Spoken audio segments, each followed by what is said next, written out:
Welcome back, anime aficionados. Today we're diving into the world of Ninja Scroll, a true gem of 90s anime that's like a wild roller coaster ride through a dark and violent ninja-filled landscape. Our main man, Kibagami Jubei, a badass samurai mercenary who stumbles upon Kagero, a female ninja, and together they get caught up in the twisted web of the 8 Devils of Kimon. Let's not forget Genma, who is the leader of the 8 Devils of Kimon, a group of deadly and supernatural ninja assassins. With his ability to control things from the shadows and command demonic powers, Genma is a formidable adversary who adds an extra layer of intensity to Jubei's journey. Now, what sets Ninja Scroll apart? Well, besides its killer storyline, it's unabashedly bold in its display of bloody guts, gore, and all sorts of creepy crawlies. It's not just shock value, it's an essential part of the action and story that'll keep you on the edge of your seat.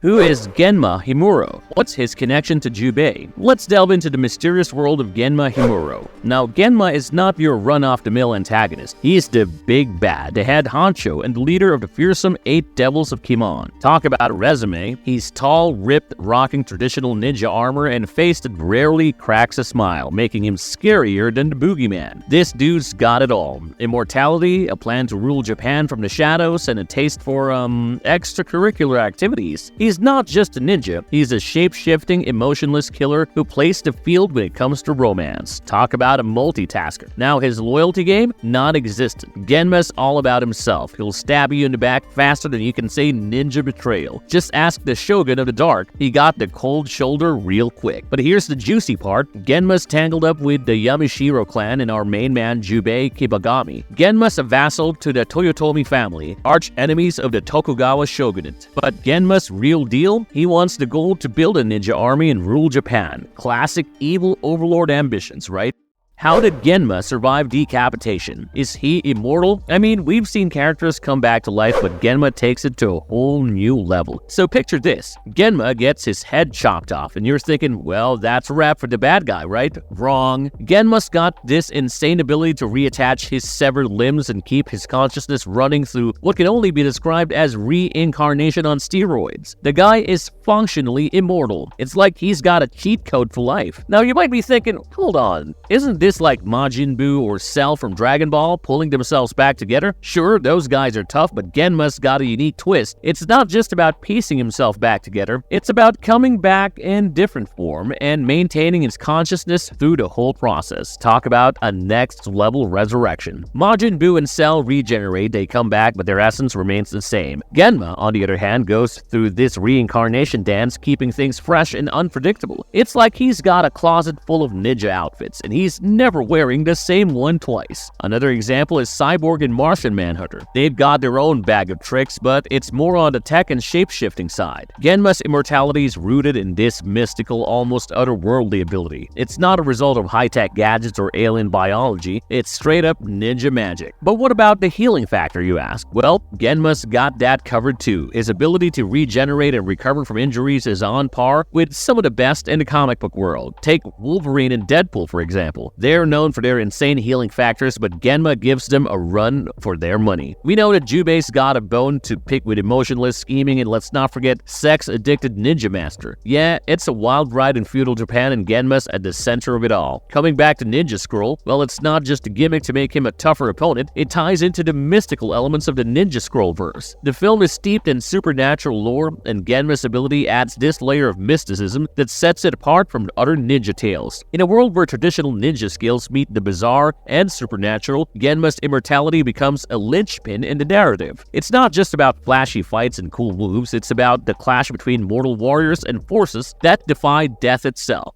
How does Genma exploit his ability to switch genders? Can he shapeshift into anything? Let's get into the nitty-gritty of Genma Himuro's shape-shifting abilities, and trust me, this is not your average ninja trick. Genma takes the art of transformation to a whole new level, and it's not just about slipping into a disguise, it's about bending gender and using seduction as a tactical move. So Genma's got this insane control over his body chemistry. He can switch genders at will, and it's not just a party trick. He uses this ability strategically to infiltrate and manipulate places and people of power. Talk about a ninja with a flair for the dramatic. Take for instance his seduction game. Genma in his female form is not just a pretty face, he's a master of using his charm to get close to targets and exploit their vulnerabilities. It's not just about the physical transformation, it's about understanding the nuances of gender dynamics and using them to his advantage. In the world of Ninja Scroll, this adds a layer of complexity to Genma's character. He's not just a brute force villain, he's a cunning manipulator who understands the power of dynamics at play. It's a game of deception where Genma uses his shape-shifting abilities as a tool for both infiltration and manipulation. Mystique from the X-Men, she's a shapeshifter too, but her focus is more on blending in and combat. Genma takes it a step further by delving into the psychological aspects of his transformations. It's not just about looking like someone else, it's about becoming someone else entirely. Genma's ability to switch genders adds a unique twist to his character, making him a standout in the world of shape-shifting ninjas. Though Genma's body control ability seems to have its limits, while he can switch genders and navigate the human domain with finesse, it's unlikely that he can turn into anything non-human. He's not a one-size-fits-all kind of shapeshifter. This brings a sense of realism to his powers, grounding them in the realm of what's possible within the context of the Ninja Scroll universe. Think about it. If Genma could turn into a dragon or a giant spider, it would probably tip the scales into the realm of fantasy rather than the gritty, dark world Ninja Scroll presents. His limitations makes his powers more intriguing and add an element of strategy to his character. It's not just about overpowering opponents, it's about using his wits and understanding the boundaries of his abilities. Now I know some of you might be thinking, but what if he could turn into a dragon? That would be awesome. Sure it would be, but it would also change the entire dynamic of the story. Ninja Scroll thrives in the clash between mortal warriors and supernatural forces, and Genma's shape-shifting within the human realm keeps that balance intact. In a way, Genma's powers are a reflection of the world he inhabits, a world where ninja skills and supernatural elements coexist. It's a delicate dance between the mystical and the grounded, and Genma's shape-shifting abilities are a perfect embodiment of that balance.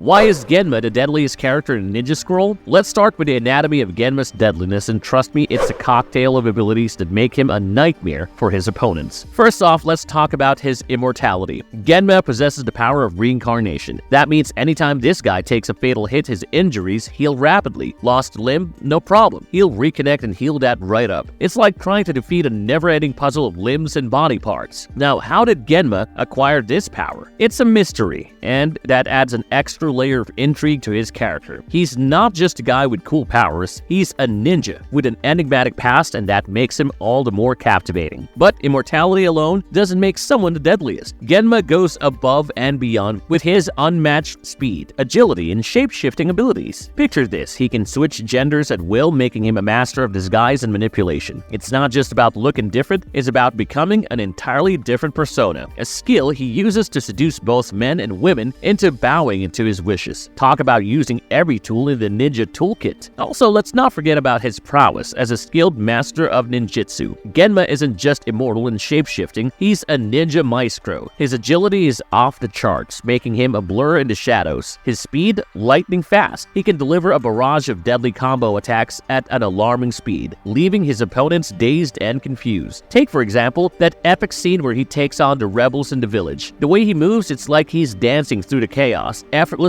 taking down foes left and right. It's not just about strength, it's about finesse and precision. Genma is a deadly symphony of martial arts, and his opponents are just trying to keep up with the tempo. Another memorable moment in his fight with Jubei, this showdown is the epitome of why Genma is the deadliest. Jubei, our main man and skilled samurai, confronts Genma, and the skill gap is staggering. Genma outclasses Jubei in every aspect: speed, agility, and the ability to recover from fatal blows. It's like watching a seasoned pro take on a determined rookie. Jubei, with his extreme determination and a sprinkle of luck, manages to go toe-to-toe with Genma, but let's be real. Without that determination and luck, Jubei would have been a mere footnote in Genma's deadly journey. It's a testament to Genma's skills that even when facing a determined opponent, he remains a formidable force. And that, my friends, is why Genma Himuro is the deadliest character in Ninja Scroll. It's not just about his immortality or ninja skills, it's the combination of all these elements that make him a force of nature. He's not just a villain, he's a living nightmare for anyone who crosses his path.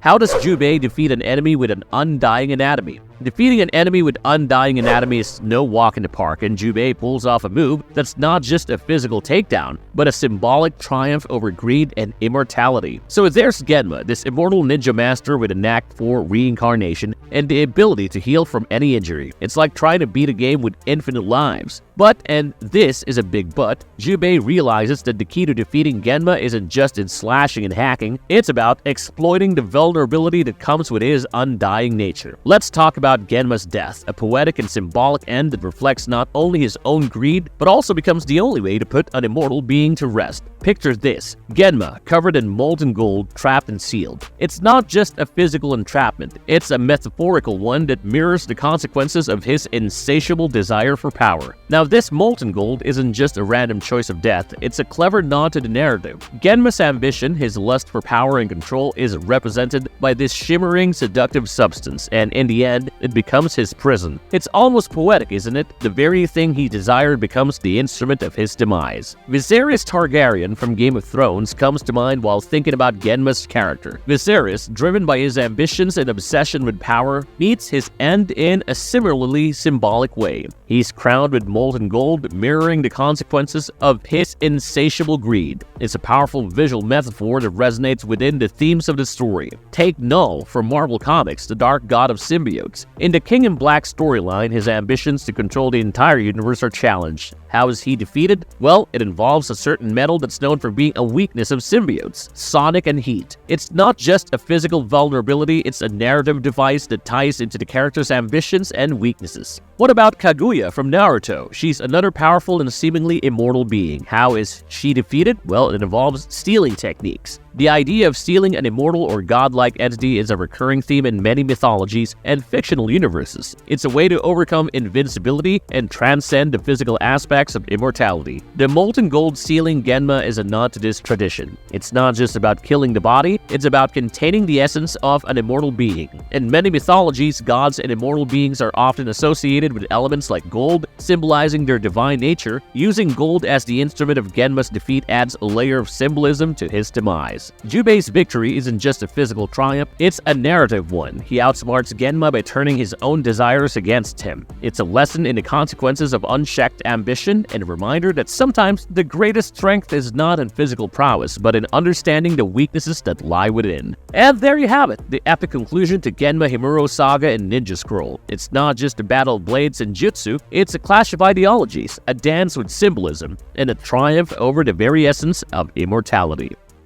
Marvelous verdict. If you ask me, Genma's insane anatomy is the secret sauce that makes him one of the most iconic villains of 90s anime. And here's why. First off, that immortality gig, it's like the ultimate power move. It keeps you on the edge of your seat, wondering how the heck our hero Jubei is going to pull off the ultimate victory. It's not just about the fights, it's about the mind games, and the sheer unpredictability that Genma brings to the table. And that death, molten gold, symbolism, and a poetic demise, that's like the chef's kiss of villain exits. It's not just a defeat, it's a statement. Genma's ultimate downfall is intertwined with his own desires, his own greed. It's a lesson in the consequences of unchecked ambition, and it adds depth to his character that goes beyond the typical bad guy. Genma Himuro is a ninja boss, a villain for the ages. His insane anatomy isn't just a gimmick, it's a narrative goldmine that elevates him to legendary status in the 90s anime pantheon, and Ninja Scroll is a type of anime you just can't look away from. Now, I want to hear from you guys, fellow anime explorers. What's your take on Genma's insane anatomy? Did it make him the ultimate 90s anime villain in your book? Drop your thoughts in the comments below. And hey, don't forget to hit that like button if you enjoyed this video. And stay tuned for more marvelous anime videos.